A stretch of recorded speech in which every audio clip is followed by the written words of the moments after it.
शब्द is Brahman and silence too is Brahman, मतलब sound is Brahman and silence too Brahman. और इसमें बोला गया है कि वो है एक, लेकिन सब ने उस एक के अलग अलग नाम दे दिए हैं, और वो आपके अंदर ही है, उससे आप जस्ट नाउ एक्सपीरियंस कर सकते हैं। उसके लिए आपको कोई हजारों साल की तपस्या नहीं करनी है। अब ये सब तो थ्योरेटिकल बात हो गई। अब सीधे प्रैक्टिकल पे बात पे आते हैं कि वो अनहद नाद बाहर तो है ही, बाहर तो है, हमारे अंदर भी है। बाहर ढूंढने से अच्छा, क्योंकि साइंस अभी ढूंढ रही है बाहर, 0 पॉइंट फील्ड तक अभी पहुंची है क्वांटम फिजिक्स इतने हजारों सालों से, वो भी थ्योरेटिकल, प्रैक्टिकल पे भी नहीं पहुंची है। वो कैसे कि साइंस क्या करती है, एक मटेरियल को इकट्ठा करती है, उस मटेरियल से इंस्ट्रूमेंट बनाती है, और उस इंस्ट्रूमेंट से देखती है। और जब उस इंस्ट्रूमेंट से देखती है तो सबसे पहले एटम को मॉलिक्यूल कहा जाता था कि मॉलिक्यूल बड़ा होता है, लेकिन अब क्या कहते हैं, मतलब मॉलिक्यूल क्या कहता था, अब एटम सबसे छोटा है, और अब बोलते हैं कि एटम ने सबसे एटम सबसे छोटा है। तो ये एक एंडलेस प्रोसेस है बाहर की दुनिया में। इसलिए अगर हमको उस सत्य को जानना है, उस ब्रह्मन को जानना है, उस परमेश्वर को जानना है, तो हमको हमारे अंदर जाना पड़ेगा।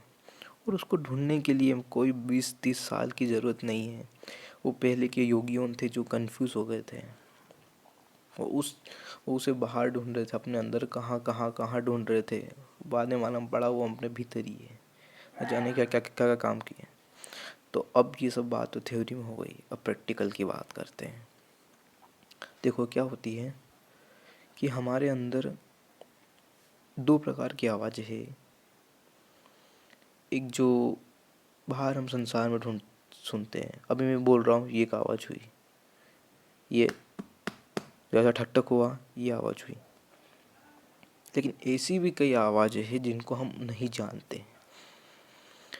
अब अंदर की आवाज़ कौन कौन सी है, एक हमारी हार्ट बीट की आवाज़ और हमारी सांसों की आवाज़। परंतु इन दोनों आवाज़ों को तो हम जानते हैं, लेकिन हमारे अंदर एक ऐसा बहुत सारी आवाज़ है जो अभी आपको नहीं पता है, और उस आवाज़ को अनाहत नाद कहते हैं। अब मैं आपको बताता हूँ कि इसको सुनना कैसे है।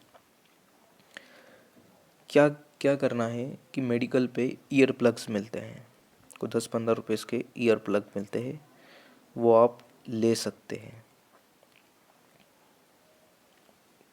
वो ईयर प्लग आपको मेडिकल में मिल जाएंगे। उस ईयर प्लग को अपने कानों में लगा लेना है। जैसे ही आप उस ईयर प्लग को अपने कानों में लगा लोगे तो अपने हार्ट बीट की आवाज़ आपको सुनाई देने लग जाएगी।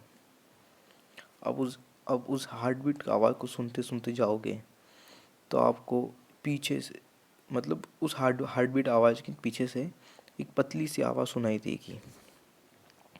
लगता है किसी को झिंगुर की आवाज़ सुनाई दे, किसी को झरने की आवाज़ सुनाई दे, किसी को जैसे हथौड़े पे जिसे बार मारते तो टन करके जो आवाज़ आती है, सुन, इसी आवाज़ सुनाई दे। जैसे फटाका फूटता है जो अपने कान में सुन हो जाती है, वैसे सुनाई दे। तो वो जो आवाज़ है वही अनहत नाद है, वही ब्रह्म है, वही आत्मा है, वही परमात्मा है, वही सत्य है। क्योंकि वो नहीं बदलता, वो पहले भी था, आज भी है और कल भी रहेगा। यही अनहद नाद है जिसको पीछे के ऋषि मुनियों ने जाना, और यही सत्य है।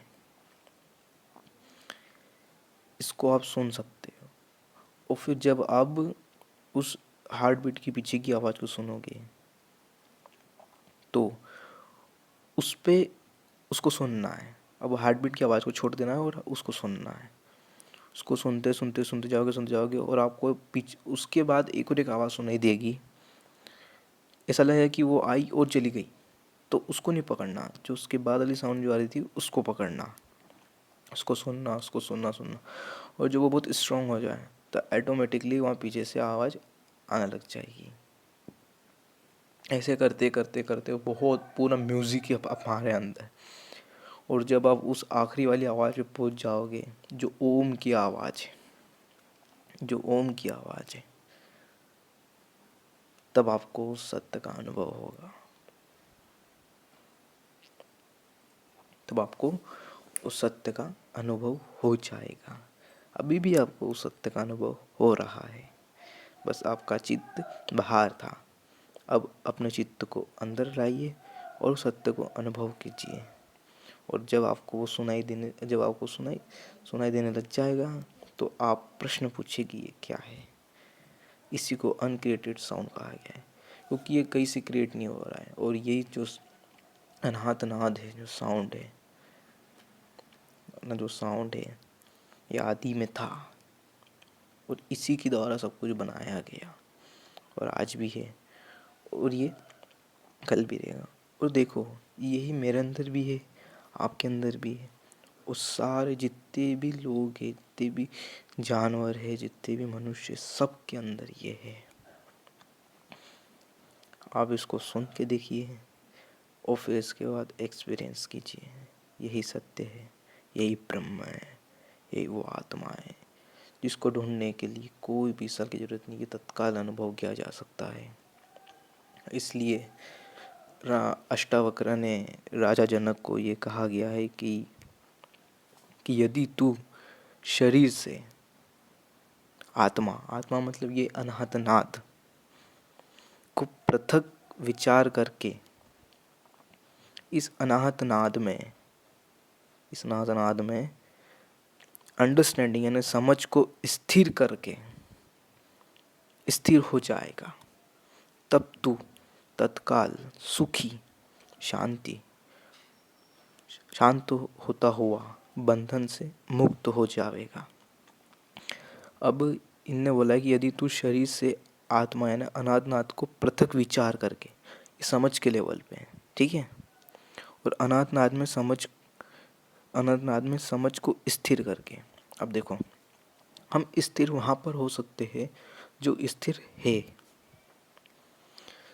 हम थॉट के लेवल पे स्थिर नहीं हो सकते, क्योंकि एक थॉट आता है, दूसरा थॉट आ जाता है, इसे बदलते रहते हैं। हम इमोशन के लेवल पे स्थिर नहीं हो सकते, कभी एक इमोशन होता है, कभी दूसरा इमोशन होता है। हम शरीर के लेवल पे स्थिर नहीं हो सकते, क्योंकि शरीर भी खत्म हो रही है, मिट रही है, तो शरीर के लेवल पे पॉसिबल नहीं है।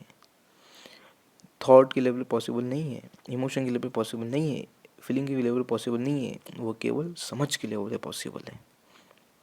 तो ये बोल रहे हैं कि यदि तू शरीर से अनाहत नाद को पृथक विचार करके अनाहत नाद में समझ को स्थिर करके, स्थिर करने का मतलब है कि जैसे कि पहले धरती को फ्लैट बोलते थे, लेकिन उसके बाद उसको गोल गोल गोल बोला, और आज तक वो समझ स्थिर है कि हाँ पृथ्वी गोल है। तो ये जो समझ तो स्थिर करके रखी हुई है, इस प्रकार से इस अनाहत नाद में अपनी समझ को स्थिर करके स्थिर हो जाओ, तब तुम तत्काल सुख शांत होता हुआ बंधन से मुक्त हो जाएगा।